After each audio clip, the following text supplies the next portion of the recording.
jingle. Ce que je veux, c'est que vous alliez le faire gagner. Le monde de Macron. Vive la République, vive la France. Je voudrais vous raconter cette histoire à peine croyable. C'est un train qui transportait des véhicules militaires destinés au défilé du 14 juillet à Paris et qui s'est retrouvé totalement abandonné, sans surveillance, en gare de Libourne. Alors que s'est-il passé? En fait, le conducteur a estimé qu'il avait fait ses heures. Et donc, il a laissé le train en plan. C'est Sud-Ouest qui nous raconte cette histoire, peu banale, il faut bien le dire.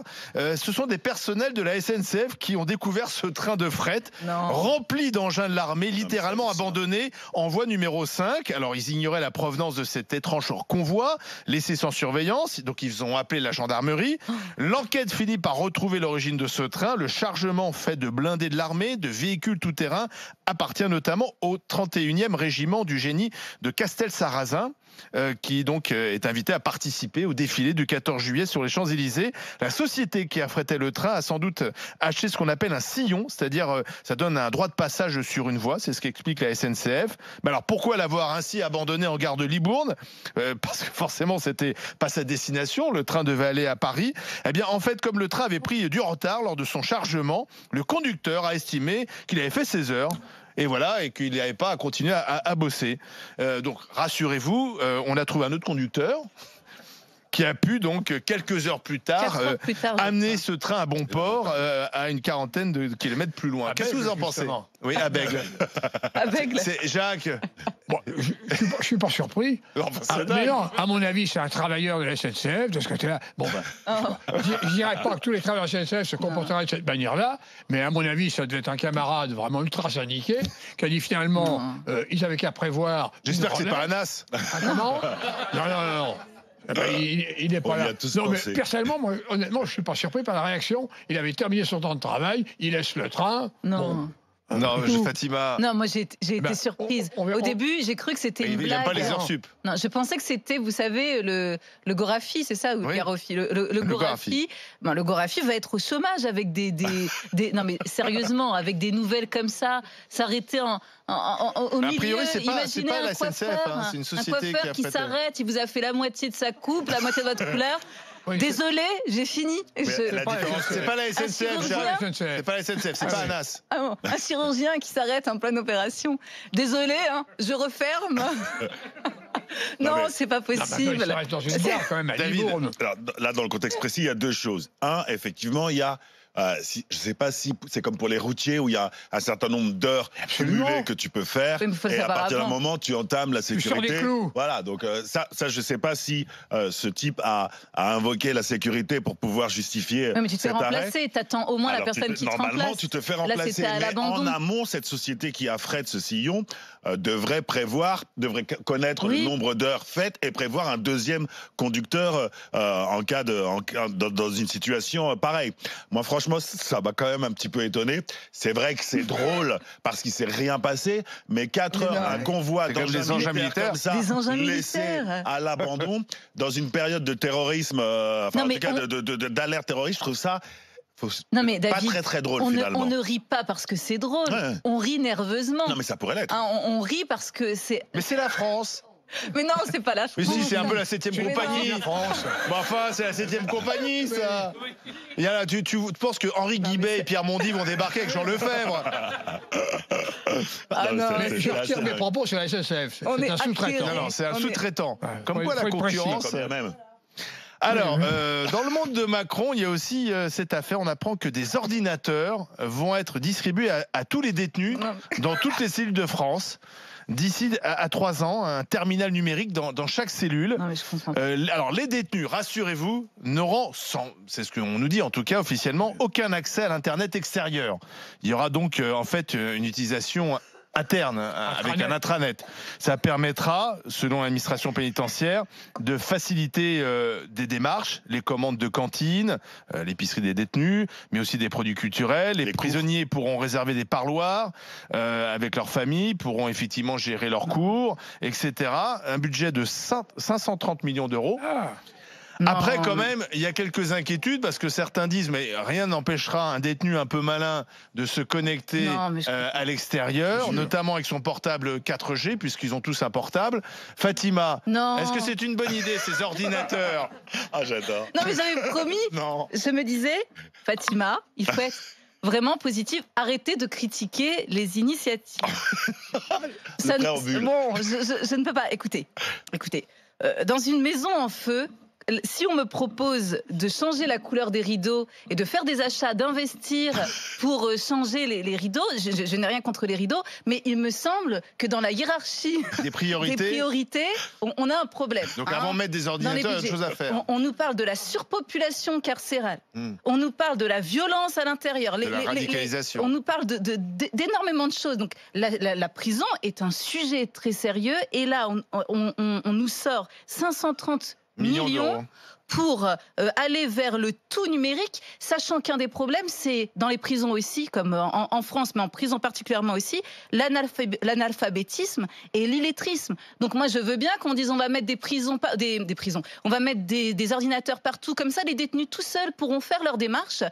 Déjà, on va traiter la question de l'alphabétisation, de l'illettrisme, et ensuite, on pourra utiliser cet outil, parce que l'outil, l'ordinateur est un outil. Deuxième chose, en plus, ça me fait rire lorsqu'on dit oui, ne vous inquiétez pas, ça sera simplement, il n'y aura pas d'accès à l'internet extérieur, mais seulement à l'intérieur. Bien sûr, bien entendu. Tout comme il n'y a pas de téléphone dans les prisons. Il n'y a que des gens gentils en prison qui vont suivre bien sûr les consignes. Mais bien entendu. C'est connu. Qu'est-ce que vous voulez? Enfin, alors, je ne comprends pas. C'est quoi? C'est de la naïveté? Alors, on a échangé brièvement là-dessus et c'est vrai que je trouvais que j'étais un petit peu naïf. Olivier me disait qu'effectivement les prisonniers ont des téléphones 4G, mais une des priorités. Je fais un partage aussi, de connexion. Souvenez-vous, une des priorités, des nombreuses priorités, était de revenir au sens de la peine. En fait, en France, on a souffert pendant longtemps d'une incarcération des détenus sans tenir compte du sens de la peine. Oui. Donc, préparer et de la sortie. L'idée, c'est d'éviter la récidive. Voilà. Donc, d'un côté, certains disent qu'effectivement, quand tu as des détenus qui font des cours, qui sont étudiants et qui ont des milliers de copies à faire imprimer à l'extérieur, c'est un problème. Et d'autres diront que de toute façon, effectivement, l'argument consistant à dire que c'est que de l'intranet, c'est un argument fallacieux parce que tout le monde sait qu'on peut faire ce qu'on veut en prison. Alors, en même temps, tu vois, on nous dit ça va être moins d'humains, alors qu'en prison, on a besoin de davantage d'humains. Mais en même temps, la fracture numérique que vit la France, elle est accentuée en prison. Donc c'est une manière d'y répondre. C'est pour faire des économies. Moi, ce qui me gêne véritablement là, tout numérique encore. J'étais en faveur de cette mesure jusqu'à ce que j'entende 530 millions d'euros. Et là, ah oui, mais c'est toutes les cellules. J'ai bugué, sans mauvais jeu de mots. J'ai bugué et je me suis dit qu'il faudrait véritablement employer ces 530 millions d'euros à la lutte contre la radicalisation, à l'aménagement des cellules, d'un peu plus de confort minimum dans les cellules, lutter contre l'illettrisme. Donc c'est pas la priorité. Pour moi, c'est pas la priorité, même si on peut considérer que ça va dans l'idée de donner du sens à la peine. Jacques Maillot. Je tiens à vous rassurer, c'est allé sur 3 ans. Vu l'état du budget de la justice, ça va prendre beaucoup plus de temps. Il y aura un Grenelle. Absolument. Il y a un Grenelle des ordinateurs. C'est là, à mon avis, c'est pas fait. C'est pas fait. C'est pas fait. Alors je pense qu'en effet, quand même, les gardiens de prison sont quand même favorables à cette mesure. Parce que ça va les décharger d'un certain nombre de tâches. Et comme on a un mal fou maintenant à recruter des gardiens de prison. Et qu'on est sorti d'une crise, hein, souviens-toi, cet hiver, les gardiens de prison étaient en colère. Donc moi, à mon avis, c'est pas prêt de fonctionner dans l'ensemble du réseau carcéral. Alors, le premier secrétaire du syndicat de l'administration pénitentiaire dit que c'est vraiment le moyen le plus sûr pour pouvoir accompagner ces détenus dans la réinsertion, parce que tout ce qui est relatif à la réinsertion se fait par le biais du numérique. Les demandes de logement, les cours, etc. C'est pas faux. L'argument est juste. L'objectif affiché, c'est faire en sorte que les démarches administratives soient 100% numérisées en 2022. Mais parce qu'on pense que mettre un ordinateur dans la cellule, ça suffit pour qu'on s'en serve correctement et qu'on soit capable de s'en servir.